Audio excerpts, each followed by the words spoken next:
नमस्कार, मैं doctor Sarika.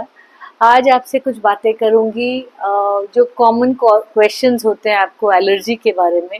Allergy क्या होती है, एलर्जी टेस्टिंग क्या होती है, क्या इसका ट्रीटमेंट पॉसिबल है, ये सभी चीज़ें आंसर करने की कोशिश करेंगे। और अगर आपके कोई भी डाउट या क्वेश्चंस हो तो you can write here and we will try to answer to the best of our ability.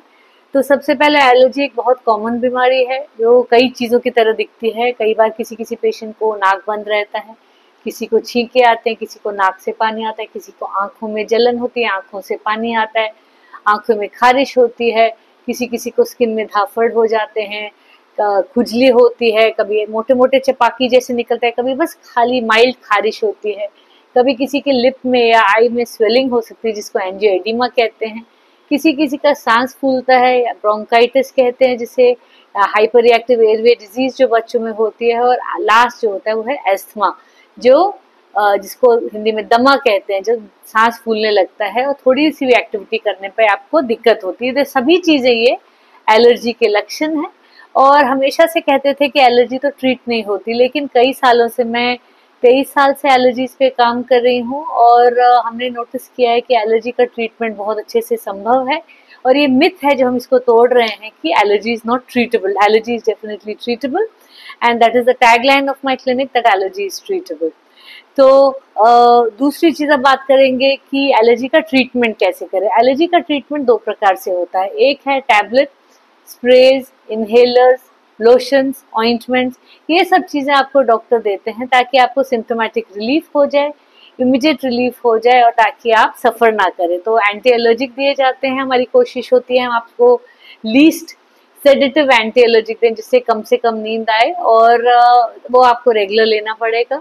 एक नेजल स्प्रे दिया जाता है जो जिसका सही तरीका लेने का ऐसे है कि शेक द स्प्रे, आगे झुके, मुंह खोलें, एक पफ इधर, अंदर खींचना नहीं है, स्प्रे को खींचते नहीं है, आराम से मुंह खोल के सांस लीजिए और जो एक्स्ट्रा मेडिसिन है उसको क्लीन कर दीजिए टिश्यू के साथ।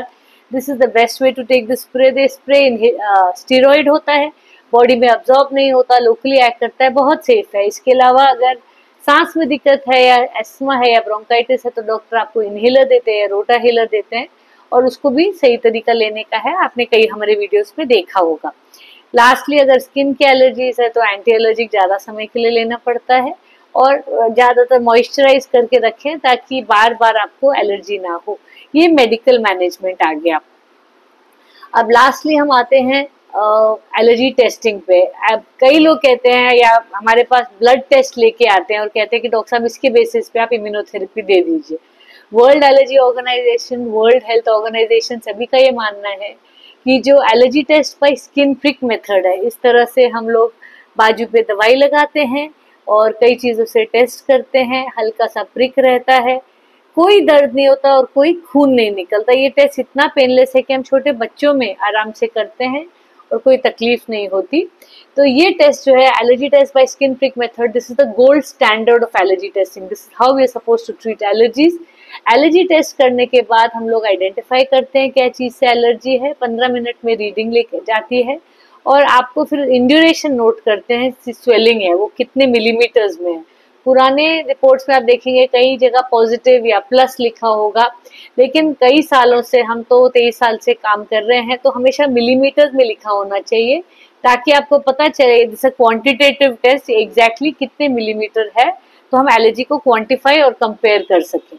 अगर कोई फूड से एलर्जी निकलती है तो हम उसको बोलते हैं कि आप इसको अवॉइड करके देखिए, और अगर कोई हवा की चीज है जो पहले हम उसको अवॉइडेंस मेजर्स बताते हैं, dust mites, pollen, insects, animals के लिए, और जो चीजें अवॉइड नहीं हो सकती या जो बहुत ज्यादा प्रोमिनेंट एलर्जेंस हैं उसके लिए हम इम्यूनोथेरेपी देते हैं, वैक्सीन देते हैं ताकि एलर्जी आपकी जड़ से खत्म हो जाए। तो एलर्जी का पक्का इलाज संभव है और एलर्जी के साथ आपको सफर नहीं करना।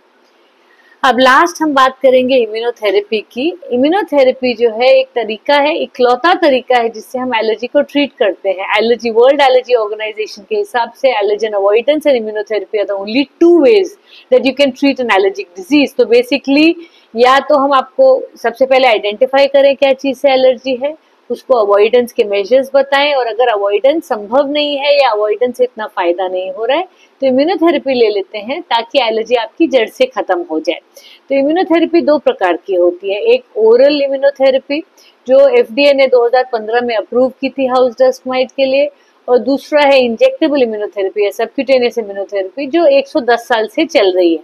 अब हमने इतने सालों में नोट किया है कि ओरल और इंजेक्टेबल इम्यूनोथेरेपी का बराबर रेट है ट्रीटमेंट सक्सेस का। तो एक तरफ है इंजेक्शन, एक तरफ है ओरल। ज्यादातर डॉक्टर डिसाइड करते हैं कि आपके लिए क्या बेस्ट ट्रीटमेंट रहेगा जब हम एलर्जी टेस्ट करते हैं।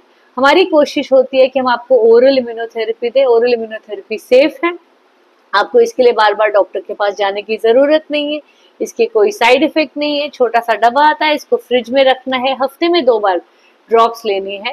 इस तरह आपकी एलर्जी खत्म भी हो जाती है, लंबे समय तक खत्म रहती है। और अगर हम इसका पूरा कोर्स 3 साल के लिए कर लें तो अगले 12 से 15 साल इसका इफेक्ट आपकी बॉडी में रहता है। न्यूअर एलर्जन सेंसिटाइजेशन नहीं होता।